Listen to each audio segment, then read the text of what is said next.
ಇಡೀ ರಾಷ್ಟ್ರಕ್ಕೆ ಮಾದರಿಯಾಗಬೇಕು ಈ ತೀರ್ಪು ಎನ್ನುವಂತಹದ್ದು. ಹಾಗಾದರೆ ಆ ಪ್ರಮುಖ ಅಂಶಗಳ ಪೈಕಿ ನಾವು ಮುಂದುವರಿಯುತ್ತಾ ಹೇಳೋದಾದರೆ, ಪ್ರಜ್ವಲ್ಗೆ ಜೀವಾವಧಿ ತೀರ್ಪಿನ ಪ್ರಮುಖ ಅಂಶ ಇದು. ಬೃಹದರಣ್ಯಕ ಉಪನಿಷತ್ನಲ್ಲಿ ಈ ಅಂಶ ಉಲ್ಲೇಖ ಆಗಿದೆ. ಕಾನೂನು ರಾಜರ ರಾಜ ಯಾರು? ಕಾನೂನಿದೆಯಲ್ಲ, ರಾಜರ ರಾಜ ಯಾರೂ ಕಾನೂನಿಗಿಂತ ಮಿಗಿಲಲ್ಲ. ಕಾನೂನು ಅನ್ನೋದಿದೆಯಲ್ಲ, ಅದು ರಾಜರ ರಾಜ. ಬೃಹದರಣ್ಯಕ ಉಪನಿಷತ್ನಲ್ಲಿ ಅಂಶ ಉಲ್ಲೇಖ, ಕಾನೂನು ಅನ್ನೋದು ರಾಜರ ರಾಜ, ಯಾರೂ ಕೂಡ ಕಾನೂನಿಗಿಂತ ಮಿಗಿಲಲ್ಲ. ರಾಜನ ಶಕ್ತಿಯ ನೆರವು ಹೊಂದಿರುವ ಕಾನೂನು ಬಲಿಷ್ಠರಿಂದ ಬಡವರನ್ನ ರಕ್ಷಣೆ ಮಾಡುತ್ತೆ. ನಾಗರಿಕ ಸಮಾಜದಲ್ಲಿ ಯಾವುದೇ ರೀತಿಯ ಅತ್ಯಾಚಾರವೂ ಕೂಡ ಹೇಸಿಗೆಯಾಗಿದೆ. ಇದು ಸಂತ್ರಸ್ತೆಗೆ ಆಕೆಯ ಸಾಮಾನ್ಯ ಜೀವನವನ್ನು ನಿರಾಕರಿಸುತ್ತದೆ. ಹಾಲಿ ಪ್ರಕರಣದಲ್ಲಿ ದೇಶದಾದ್ಯಂತ ಅಶ್ಲೀಲ ವಿಡಿಯೋಗಳು ಹಂಚಿಕೆಯಾಗಿದೆ. ಹಲವಾರು ಜನರು ಅವುಗಳನ್ನು ವೀಕ್ಷಿಸಿದ್ದಾರೆ. ಈ ದುಷ್ಕೃತ್ಯದಿಂದ ಸಂತ್ರಸ್ತೆಯ ಅಪಾರ ಯಾತನೆ ಅನುಭವಿಸುವಂತಾಗಿದೆ. ಘಾತಕ ಶಕ್ತಿಗಳು ನೋಡಿ, ಘಾತಕ ಶಕ್ತಿಗಳು ಸಮಾಜದ ಸಂರಚನೆಯನ್ನು ನಾಶಪಡಿಸುತ್ತವೆ. ಕಾನೂನು ಅದರ ವಿರುದ್ಧ ರಕ್ಷಣೆ ಒದಗಿಸುವ ಉದ್ದೇಶ ಹೊಂದಿದೆ. ಇದು ಪ್ರಜ್ವಲ್ಗೆ ಜೀವಾವಧಿ ಶಿಕ್ಷೆ ವಿಧಿಸಿದ ತೀರ್ಪಿನ ಪ್ರಮುಖ ಅಂಶ. ನಾನು ನಿಮಗೆ ಒಂದೊಂದು ಸಾಲನ್ನು ವಿವರಣೆ ಕೊಡಲೇಬೇಕು.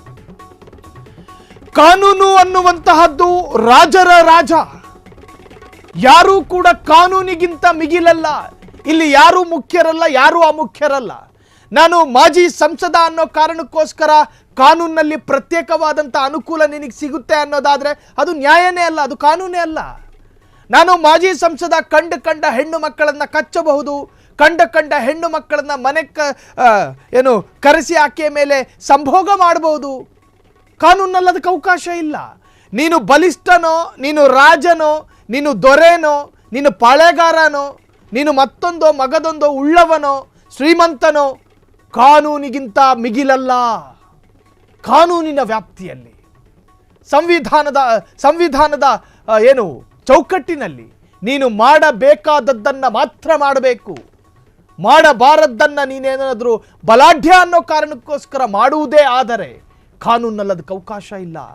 ಇಂತಹ ಸುಂದರವಾದ ಕಾನೂನು, ಪ್ರಜಾಪ್ರಭುತ್ವದ ಒಂದು ಸೌಂದರ್ಯವನ್ನು ಇಲ್ಲಿ ಉಲ್ಲೇಖ ಮಾಡಿದ್ದಾರೆ ಜಡ್ಜ್ಮೆಂಟ್ ಕಾಪಿನಲ್ಲಿ. ಏನು ಹೇಳ್ತಾರೆ ಅದರಲ್ಲಿ? ರಾಜನ ಶಕ್ತಿಯ ನೆರವು ಹೊಂದಿರುವ ಕಾನೂನು ಬಲಿಷ್ಠರಿಂದ ಬಡವರನ್ನು ರಕ್ಷಣೆ ಮಾಡುತ್ತೆ. ನೋಡಿ, ಆ ಹೆಣ್ಣು ಮಗಳು ಪಾಪ ಮನೆ ಕೆಲಸಕ್ಕಂತ ಬಂದಿದ್ರು. ಯಾರ ಮನೆಗೆ? ಪ್ರಜ್ವಲ್ ರೇವಣ್ಣರ ಮನೆಗೆ.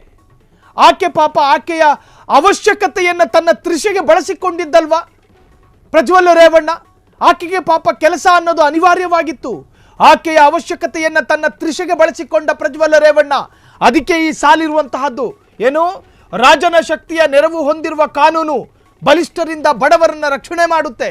ಆ ಸಂತ್ರಸ್ತೆ ಹೆಣ್ಣು ಮಗಳಿಗೆ ನಾವು ನ್ಯಾಯ ಕೊಡ್ತೀವಿ ಅಂತ ಆ ಸಾಲಿನ ತಾತ್ಪರ್ಯ. ಅದರ ಅರ್ಥ, ಈ ಹಾಲಿ ಪ್ರಕರಣದಲ್ಲಿ ದೇಶದಾದ್ಯಂತ ಅಶ್ಲೀಲ ವಿಡಿಯೋಗಳು ಹಂಚಿಕೆಯಾಗಿದೆ. ಹಲವಾರು ಜನರು ಅವುಗಳನ್ನು ವೀಕ್ಷಣೆ ಮಾಡಿದ್ದಾರೆ. ಈ ದುಷ್ಕೃತ್ಯದಿಂದ ಸಂತ್ರಸ್ತೆಯೂ ಕೂಡ ಅಪಾರವಾದಂಥ ನಷ್ಟವನ್ನು ಹೊಂದಿದ್ದಾಳೆ. ಆಕೆ ಪಾಪ ಸಾಂಸಾರಿಕವಾದಂತಹ ನಷ್ಟ, ಸಾಮಾಜಿಕವಾದಂತಹ ನಷ್ಟ. ನಾನು ನೀವುಗಳೆಲ್ಲ ಸಂತೆಗೆ ಹೋಗಿ ತರಕಾರಿಯನ್ನು ಖರೀದಿ ಮಾಡ್ಕೊಂಡು ಮನೆಗೆ ಬರ್ಬೋದು. ಆ ಹೆಣ್ಣು ಮಗಳು ಪಾಪ ಆ ಸೆರಗನ್ನು ತನ್ನ ಮುಖಕ್ಕೆ ರಹಸ್ಯವಾಗಿ ತನ್ನ ಮುಖವನ್ನು ಇಟ್ಟು ಸಂತೆಗೆ ಹೋಗಬೇಕಾದ ಪರಿಸ್ಥಿತಿ ಆ ಹೆಣ್ಣು ಮಗಳಿಗೆ ಬಂದಿದೆ. ಕಾರಣ, ಆಕೆಯ ವಿಡಿಯೋವನ್ನು ಸಾಕಷ್ಟು ಜನ ನೋಡಿದ್ದಾರೆ. ಏನಾದರೂ ಸಮಾಜದಲ್ಲಿ ಆಕೆಯನ್ನು ಮೂದಲಿಸಿದ್ರೆ ಏನಾದೀತು? ಆಕೆಯನ್ನು ಯಾರಾದರೂ ಅವಮಾನ ಮಾಡಿದ್ರೆ ಏನಾದೀತು? ಇವೆಲ್ಲವೂ ಕೂಡ ಆಕೆಗೆ ಬಂದಿರತಕ್ಕಂತಹ ನಷ್ಟ. ಅದಕ್ಕೆ ಹೇಳ್ತಾ ಇರೋದು, ಬಲಿಷ್ಠನ ಕಪಿಮುಷ್ಟಿಯಲ್ಲಿ ಬಡವ ನರಳಬಾರ್ದು. ಬಲಿಷ್ಠನಿಂದ ಆ ಬಡವಳನ್ನ ಅಥವಾ ಆ ಸಂತ್ರಸ್ತೆಯನ್ನು ನಾವು ರಕ್ಷಣೆ ಮಾಡ್ತೀವಿ. ನೋಡಿ, ಇಂತಹ ಸುಂದರವಾದ ಕಾನೂನು. ಕ್ಷಣ ಕ್ಷಣದ ಸುದ್ದಿಗಳಿಗಾಗಿ ಫ್ರೀಡಂ ಟಿವಿ ಸಬ್ಸ್ಕ್ರೈಬ್ ಮಾಡಿ, ಲೈಕ್ ಮಾಡಿ ಹಾಗೂ ಫಾಲೋ ಮಾಡಿ. ಹೊಸ ಸುದ್ದಿಗಳ ನೋಟಿಫಿಕೇಶನ್ಗಾಗಿ ಬೆಲ್ ಐಕಾನ್ ಮೇಲೆ ಕ್ಲಿಕ್ ಮಾಡಿ.